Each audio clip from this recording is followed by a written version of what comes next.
Welcome back to A Tales of Two Bros. I am Angel, I'm a Don. and this will be our series review of The Boys. Diabolical. Wrong show. 1 second. Yes, I'll have some coffee now. Thank you. My wenches, man, my wenches, they're slow today. I don't know what's going on, but it'll be a little better up here. I okay, but the mic's covering it. There you go.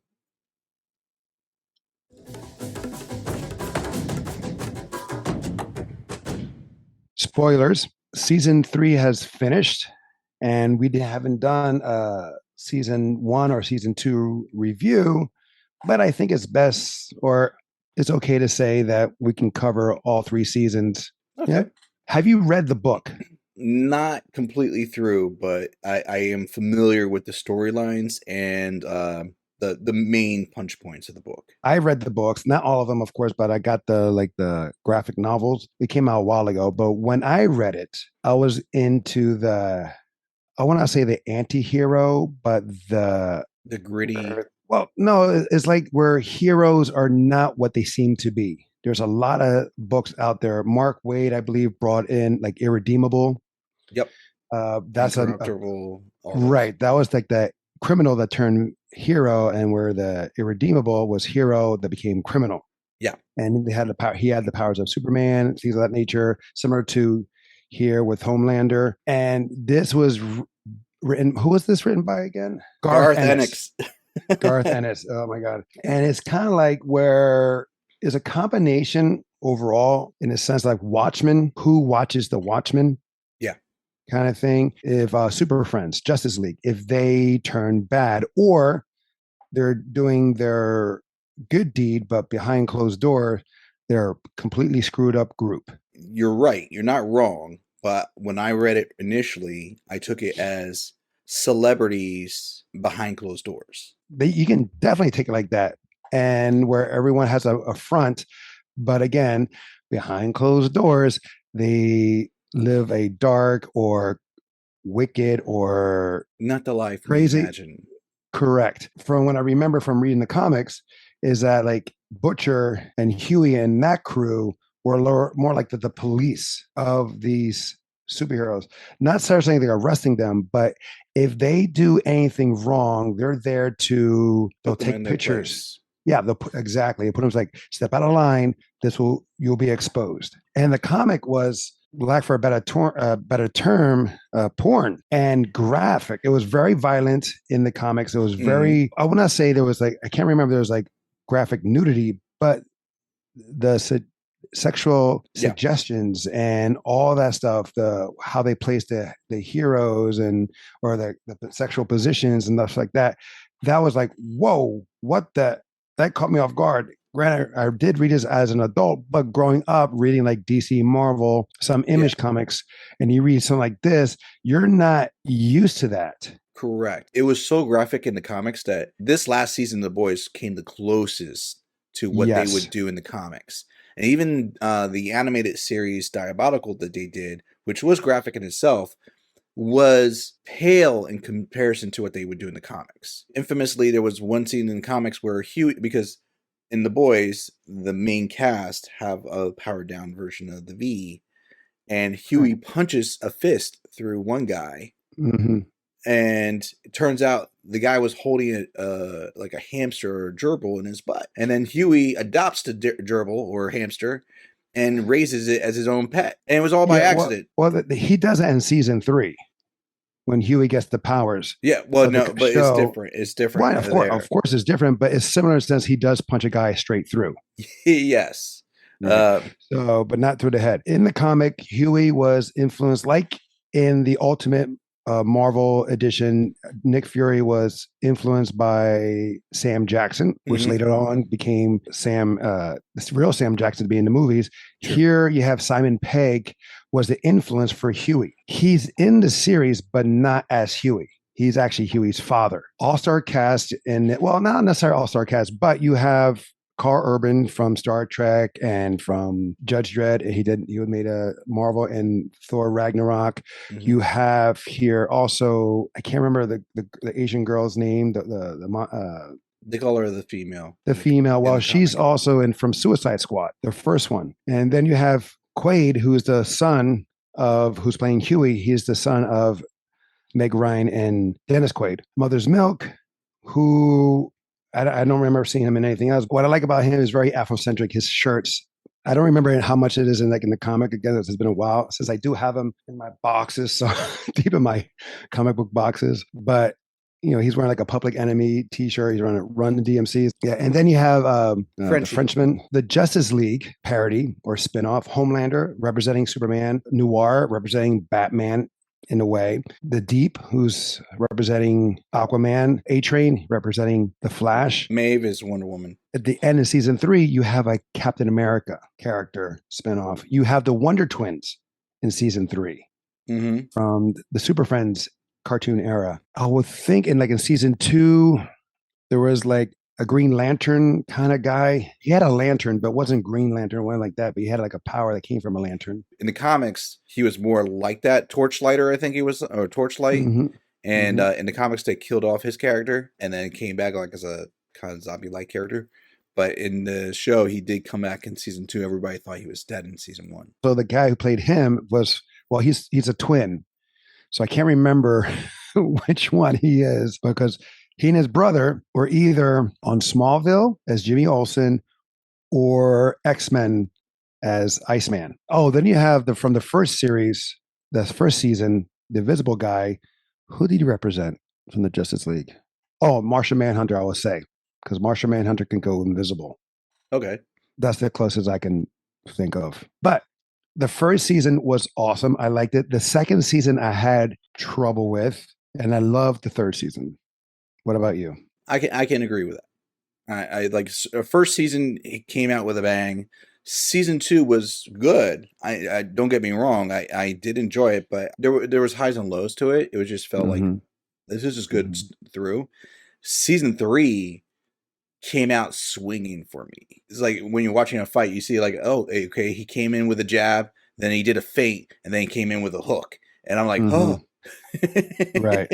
Also, we forgot Starlight. Who does she represent in the Justice League? Black Lightning? Yeah, you could go with that. The interesting thing about Starlight and Huey, in essence, they are us, the audience, witnessing everything. They're the innocence and us and purity of recognizing everything that is really the derogatory, the gross, the stuff that's really going on behind closed doors. And their reactions are technically our reactions when you look at it that way. So if you want to give like that category to somebody, you can give that to Starlight too. You're right, because you have like Huey where he gets involved because his girlfriend he was about to propose to, I believe, gets killed by A-Train accidentally. And then Huey's like on a revenge kick. And through that he meets Butcher. Originally he's not on a revenge kick. He's more like in shock. And then he gets and Butcher's the one that pushes him to that revenge kick, to be honest. Because everybody's like, just accept it, just take the money, do this, do that, and then Butcher's like, you don't want the money, you don't want any like a simple apology, you want revenge, you want this, you want to make him feel the sensation you're feeling, the loss. That's why I liked season 1 so much, was the manipulation by Butcher. Well, not just that, it's just that you are introduced to this world that we're not used to, especially with all the drowning or drenching of Marvel and DC films that we've been getting through movies and then the television spinoffs, what have you. And then this comes off and gives you a different spin on the genre in film form or television media form, and it is refreshing because it's nice to see something different or a different curve. And for me, it was more in the sense of who watches The Watchmen, and so you have this group and this because Butcher has his own stake on it.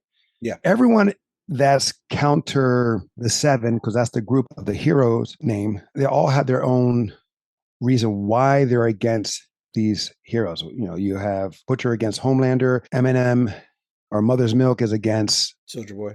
Huey's against A Train at first. That was the main thing. And then I guess the corporation as itself. Yeah. Which was really, I like that sense where they're just the Seven is just a product. And they've been called that. Right. They show that, especially in season 3. I couldn't help but see the similarities of what we're dealing today with the division of the US, this country. You're a Republican, you're a Democrat, you're a liberal, you're a right wing, you're season 3. Yeah, so strong in that stuff.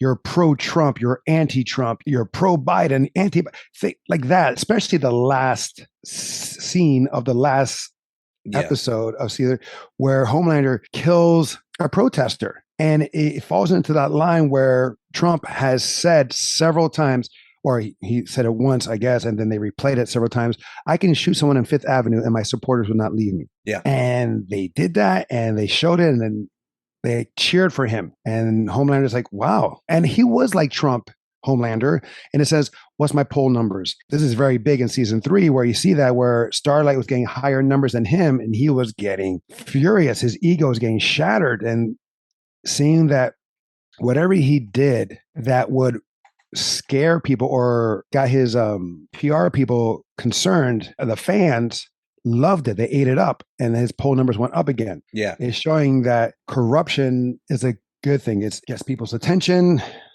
Your followers will stay with you regardless. Well, it's the argument of the toxic fandom. Like you can have a toxic fandom and still be like in popular or whatnot. All the fandoms that we enjoy, there's toxicity in there. Star Wars, exactly. Yep. Yeah. Honestly, we've given a lot of hate ourselves to a lot of Star Wars products that came out.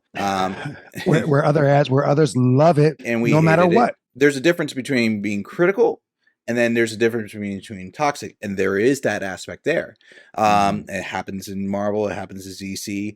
Justice League with Zack Snyder, there was the Zack Snyder fandom. Yeah. That was extremely toxic. And for the longest debate, like Star Wars and Zack was like up and up. Just announced that Ben Affleck's going to be in Aquaman 2, reprising his role as Batman. I'm okay with that, and I know there are people that are not okay with that. I'm not.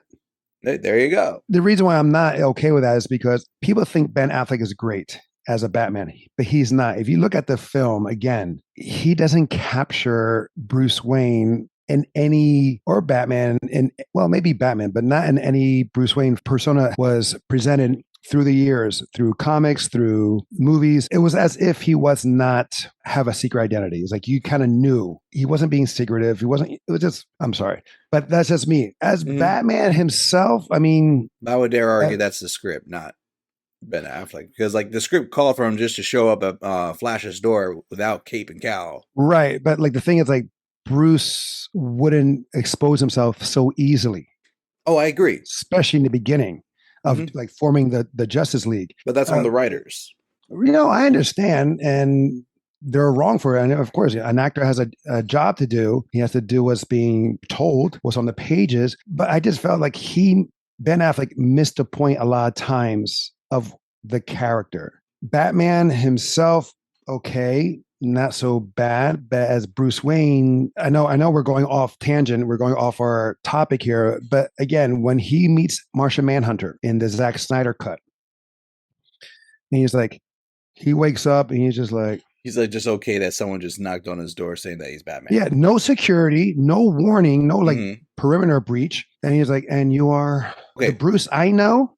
Was like, why are you here, Martian Manhunter? Like he would know his name, John Jones. Like he would know everything. Like and then call him out by like, I got a box of matches with your name on it or something like that. Yes, I agree Bruce with that. Wayne was Batman. Bruce was always 10 steps ahead, and here he was like, "What's up, dude?" Like he couldn't be bothered. It was like, why are you waking me up at the crack of dawn? Exactly. When he like, I'm just going to bed. I just had a long night. Come on. You also like, you would not have your windows all shut.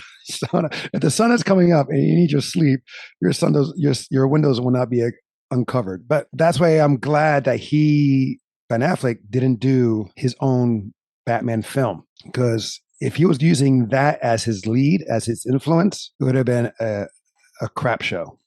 Fair. That's how I see it. But let's go back into the boys.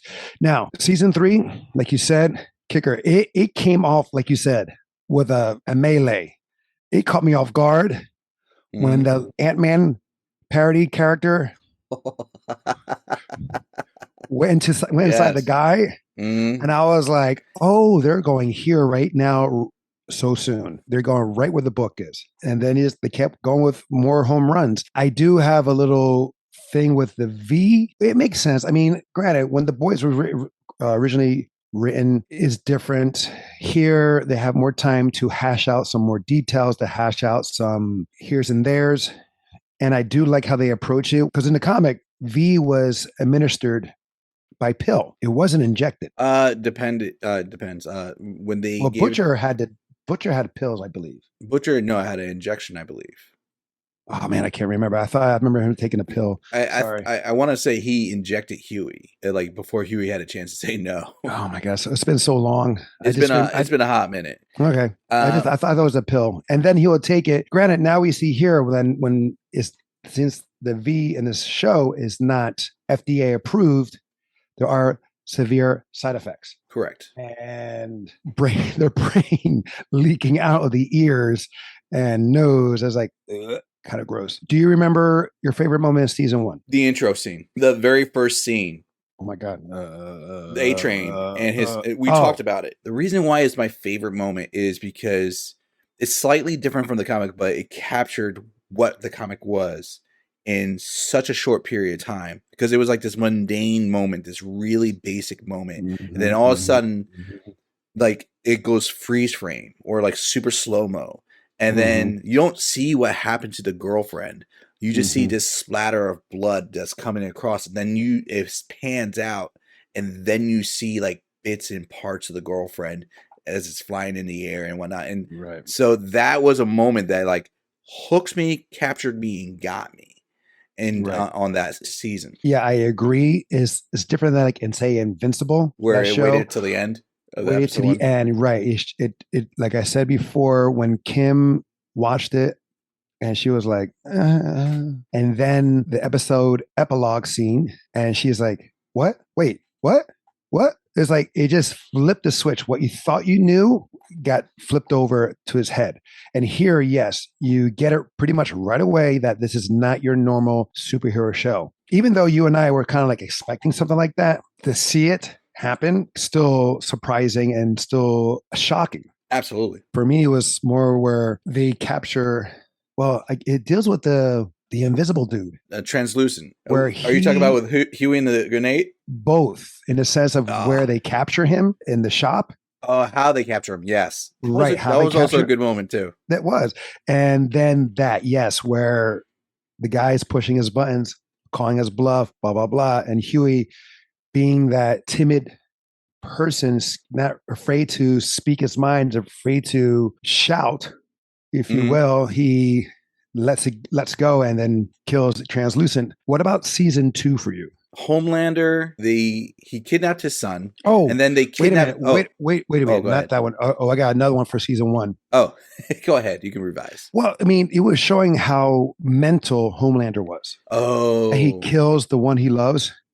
or he thinks he loves. Yeah, yeah. Right. And played by Elizabeth Shue. Right. She was using her sexuality, her motherly approach. Because you remember, Homelander was pretty much a test tube baby. Yeah. Didn't have real parents. So she was kind of feeling that. And he had this thing with this weird obsession with milk, regardless of where it came from. Yeah. Breast milk, cow milk, whatever. It was just, he had this obsession. But when he sees that she betrayed him and the way he just takes her out, I was like, and I was kind of like saddened because I was hoping that she'll be make it for the next season. But no. They kind of did bring her into the second season. Well, yeah. And that was also mental too. That was a little weird. Yes, there was a lot of weird. There was a little weirdness. Second season. Is that one of your favorite moments? A little No, crazy? that's not one of my favorite moments. I appreciate it because it was just emphasizing how mental Homelander is. But speaking of Homelander, it was when they try to retake Homelander's son. His baby was before killed. that, for those who have not seen The Boys, and yes, spoilers, the reason why Butcher has such a hard on for Homelander is that Butcher believes that Homelander killed his wife. And she used to work for Vault. Then he finds out she was violated sexually by Homelander. Mm-hmm. And then he comes to find out, one, she's alive, actually, and there's a son. Correct. From the interaction with her and Homelander. In the comics, it's the same thing there, but the son actually, in the womb, burst out from his wife while they were in bed. And Butcher killed the son there. Right. Then in season 2, the son and the mother are protected by a organization. I think it's by Vault. Yeah, they have it Vault. I keep saying Vault to keep Homelander not knowing. But granted, Homelander finds out. Butcher finds out. The son kills his mother accidentally. He was trying to save his mom, and he ended up killing her in the process. Right. And then the Nazi girl gets destroyed. Well, yeah. If you get, yeah, she survived. Almost, she pretty much survives. But I know, but still, like, no legs, one arm, scarred face. Yeah. For me, real quick, I like the finding out that the detectiveness of season 2, were finding out who she was. What was her name again? Stormfront.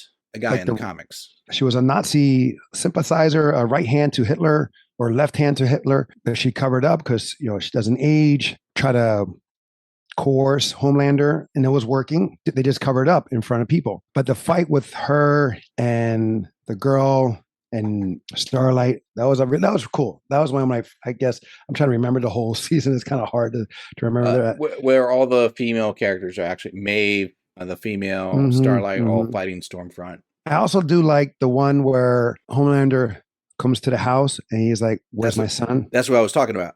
So that was the moment I liked, where he goes, "Where's my son?" Because he's like, "What did he say?" He's like, "Butcher," and he closes the door. And the guy's, I forget what the guy says. He just lasers him in half, and then he comes back out the door and he's covered head to toe in blood. That was a good moment. There was small good moments in season 2, but that and then the other good moment in season 2 was the court scene, where like they're taking Vought to court, and then all of a sudden heads start popping like is a New Year's Day parade. And you don't like what the hell is going on. Then we find out it's the politician, but we don't learn that until very very end episode, part of the episode. Season 3, so many good scenes. Not necessarily hero-gasm. But what happened at Hero-gasm? But Hero-gasm reminded me, that was just like straight from the book. They watered it down, but yes, it's from the book. But the fight scene between Homelander, Soldier Boy, Huey, and Butcher at Hero-gasm.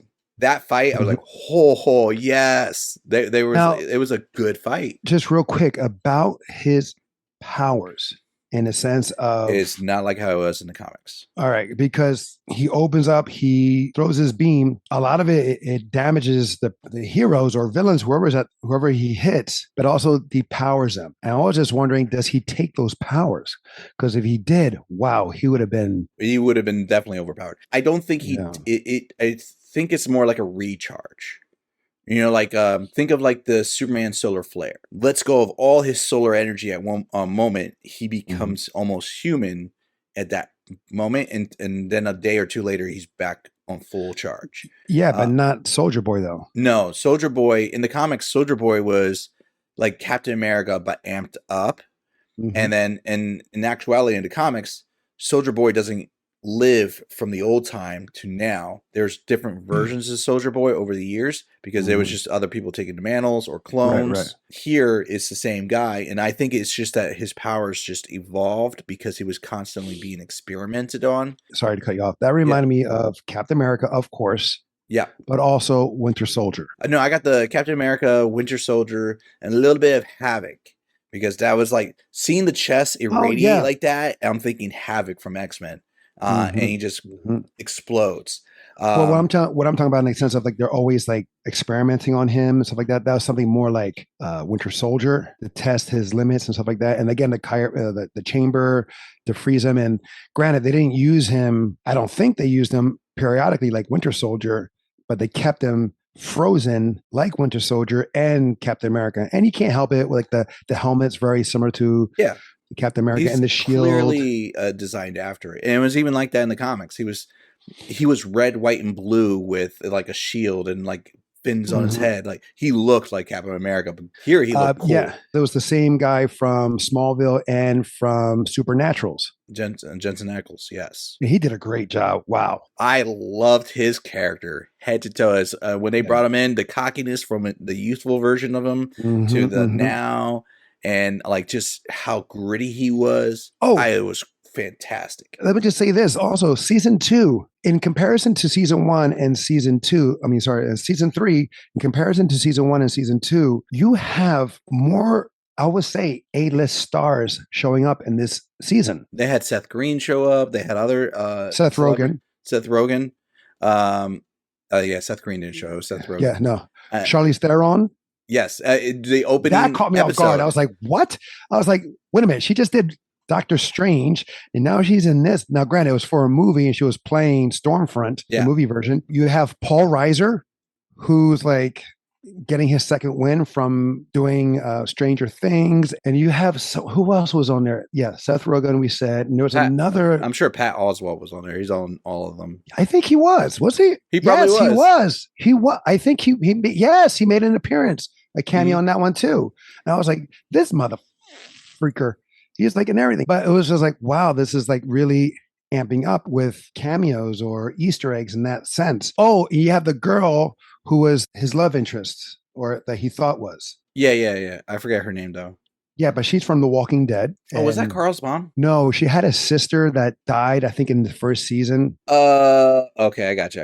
Yeah. Right. And then she was left in a room with a zombie. And Jennifer Esposito. She played one of the law enforcement officers, but that was season 2. well, Esposito, Mm-hmm. he makes an appearance in season two and season three. Badass. You mean she? The gentleman, the CEO. Oh, I said Jennifer Esposito, and you Yeah. kept saying Esposito. I'm thinking Well, of no, yeah, right. But I'm so saying that his name is, I think his name is Esposito as well. the guy from Breaking Bad. Esposito. Oh, wait. They both have the same name? I Oh, mean, it's common. my bads. They did have That's all both the good. same name. Okay. Yeah.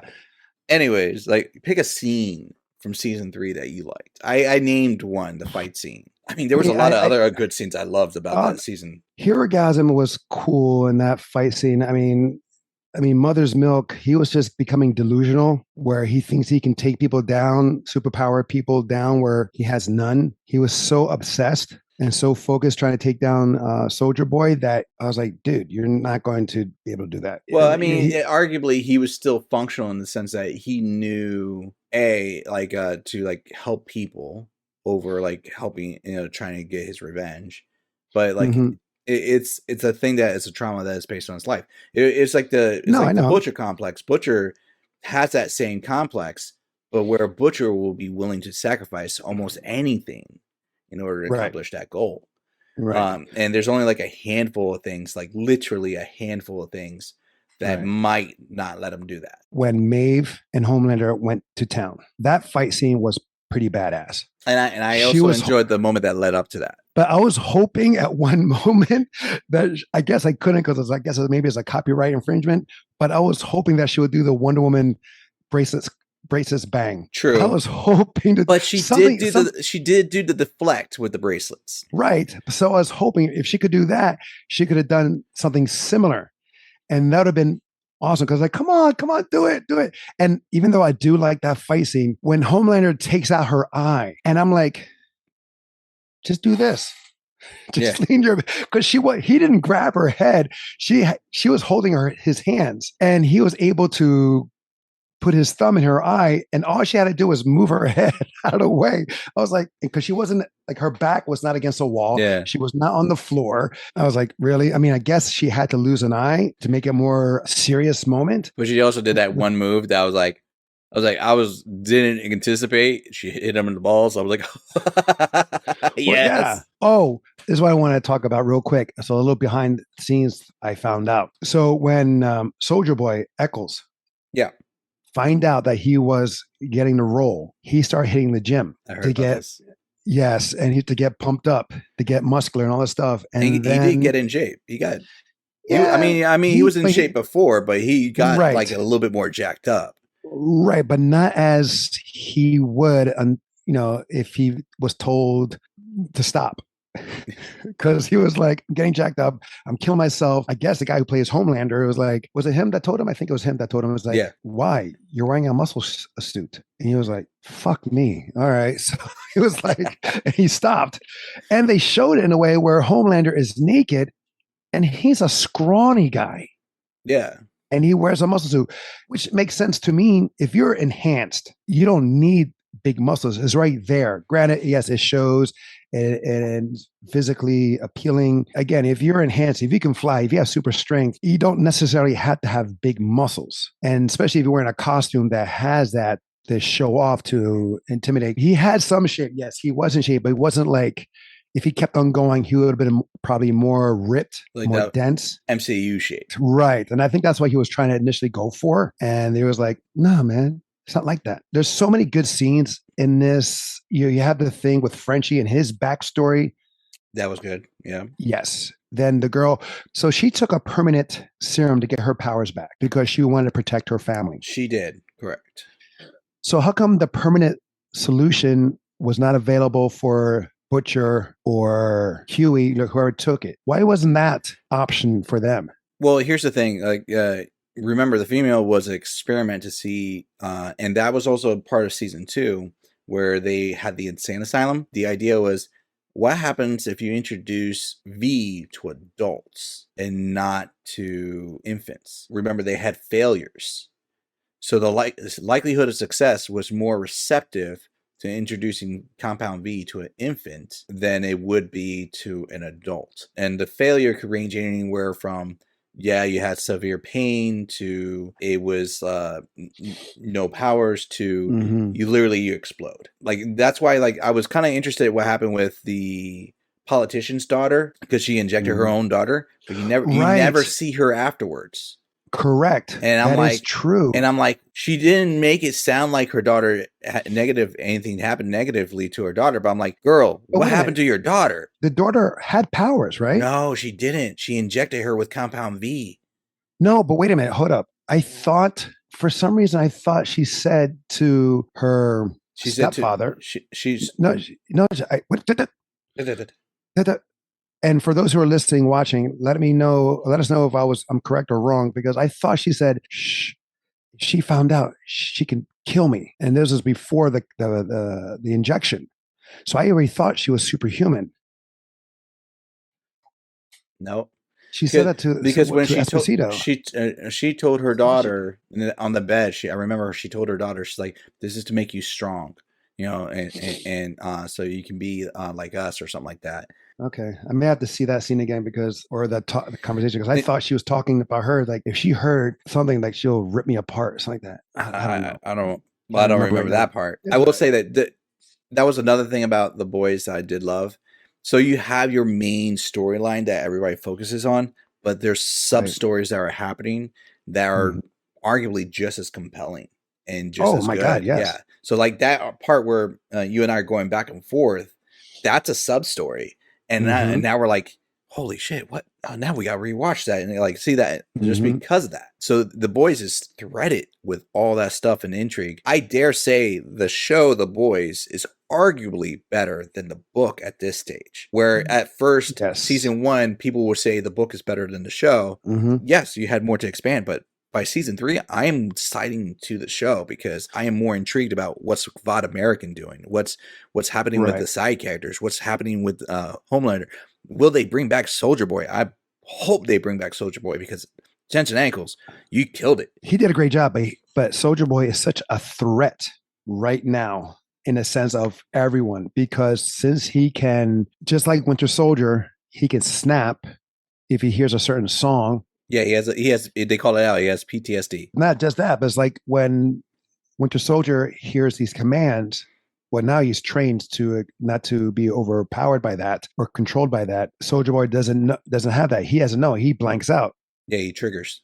He gets triggered by a certain Russian song, or maybe any Russian song that he hears during his experimental days. So he's still a threat. If they bring him back, I definitely do welcome it.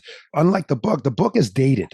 It is Where the show now is catching up to current. the current events of what we're dealing with. Like we said earlier, the division of the US. So that's great because it's gone now a different direction, just like Invincible. Invincible, when it was originally created, great story, but it was limited in one aspect. And now that show itself has spawned off to his own thing, which is awesome as well. And what's going to happen here with now that everyone, well, not everyone, but there's a great amount of people supporting Homelander, seeing his son seeing that his kind is being accepted, or a certain amount of his or certain people accept his kind, regardless of how bad you are, you'll still be accepted. You don't have to hide your powers. You don't have to be afraid. And then you have the head popper now being nominated as vice president, and what she's going to do, and behind the scenes in that aspect, the strings that she can pull or stuff that can happen. So season 4 is looking very exciting. And season 4 is going to have a time crunch because of what happened with Butcher. Possibly. Remember, this is different. Yes, he is told 10 months. And granted, he's not going to tell them. So he may or may not. He may live, he may not. Maybe Carl Urban was like, you know what, I'm good. 4 years, 4 seasons. I'm done. But things can happen. They can find a cure. They can. I mean, it is. Or they could kill him off. Or season 4 could be it. Or he may take a permanent compound. Right. So now he'll be always superpowered. Maybe. I gotta reread the books. I got so many books gotta reread for all the shows coming out. I mean, it's close to the book, but it's so far left from the book at the same time. The whole aspect of the sun alone, that.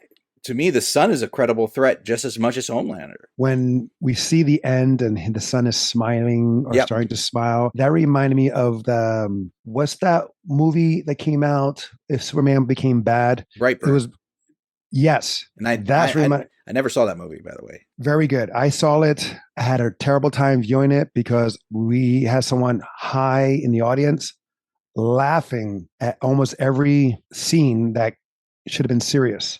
Gotcha.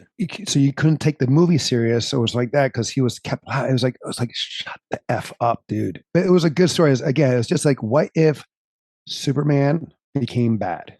It's pretty much almost page to page copy of Kal-El's origin story. It just flips it over. But there could be a part 2, and then we call it. Yeah, him as a adult. Yeah, like a teenager. What happens to the world afterwards? Well, the way that ends is like he's already a threat. He's known. Like, who can counter him? Who can defeat him? Who can save the day? Who can save the world? So that would be kind of cool to see. But that's how they leave it. That's what it reminded me of. I mean, season 3 was far better than I anticipated. It mirrored many points of the comic book. Took a sharp left turn in a different direction, which is, again, totally welcomed. It still honors the original source, and I'm okay with that. I know people are like, what's going too crazy? This isn't how it is. If it honors it, I don't mind. Before we finish this up, just a quick question. Was there any, and we'll say out of all 3, you don't have to pick one for each. Was there any one scene or moment that you were like, I wasn't a big fan of that? Stormfront. Which part? The whole thing in her bed. No, just the whole thing from all the seasons. I mean, yes, she was needed to push along the Homelander story, but overall, was she needed because he was going that direction anyway?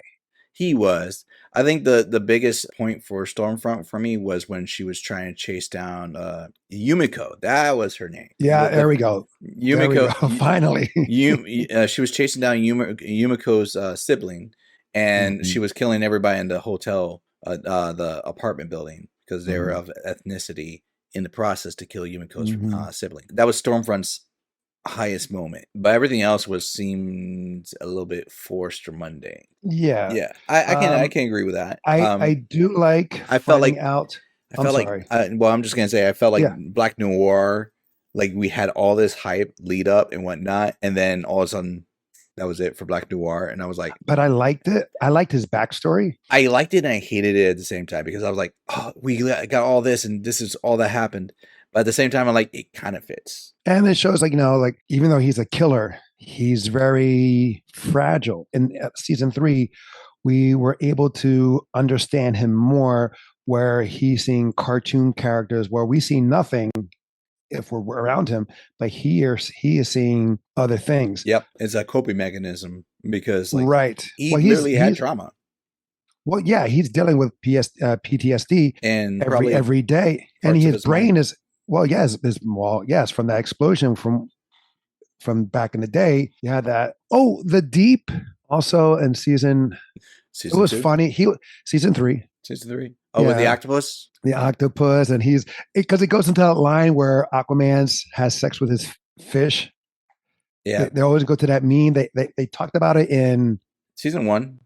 no, but It was him and the dolphin. Peacemaker. Oh yeah, they did talk about that in They Peacemaker. brought that up at the end of season 1, and here he's actually doing it. Found out funny though, where his wife tried because that's his fetish, and she's like, "Nope, I'm done. Nope, nope, I'm out." Yeah. And then she writes a book. I mean, I wish that Black Noir wasn't taken out. It would have been nice to see like Black Noir. I mean, technically, they possibly could bring him back because they haven't even gone into cloning yet. That I was a mean, thing in the him, comics. right? But he's like totally done. All right, ratings real quick. So, I mean, I think we know worth the watch. Yes, Yes, not for worth the the own. kids.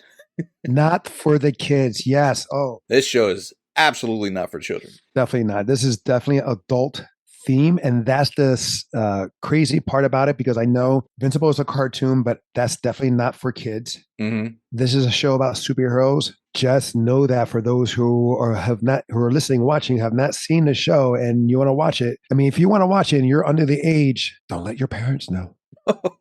You didn't hear it from us, but I'm just saying what's good about the whole show that they do is deal with certain topics of dealing. Because I think season 1 was about drug use, It was right? And I would say season 2 will be about what? racism. And then season 3 would be about media, politicians, politics, Yeah, and media. Yeah, you can Like argue how that. media, Yeah. like how media switches or flips the tail. Like their news station was very foxy. Well, like right? technically, Like Fox News. all three seasons is about media, but like the politics behind it and like the divide, the social politics is where I would go with that because they do Right. the Or underlying no, tone. yes, or social media, because again, you have Starlight using like her Instagram or her Twitter account to expose what's going on. True. So that's again, there you go. You have that in season 3, and you have where Seth Rogen they're like doing the OnlyFans Yep. kind of thing. I don't know if it's intentional, but if they're trying to get those points across, yeah, it's definitely hidden. Would you say this is a own? If Amazon went out of business and you could buy this on DVD? Yes, absolutely. But I will definitely wait for season 4 for the box set. for the box set. Yeah. Fair enough. That's it. Guys, that'll be it for us. Thank you so much for joining us today on our series review of The Boys. Until next time, will be the next time. I'm Angel. Don. Love you, bro. Love you, bro.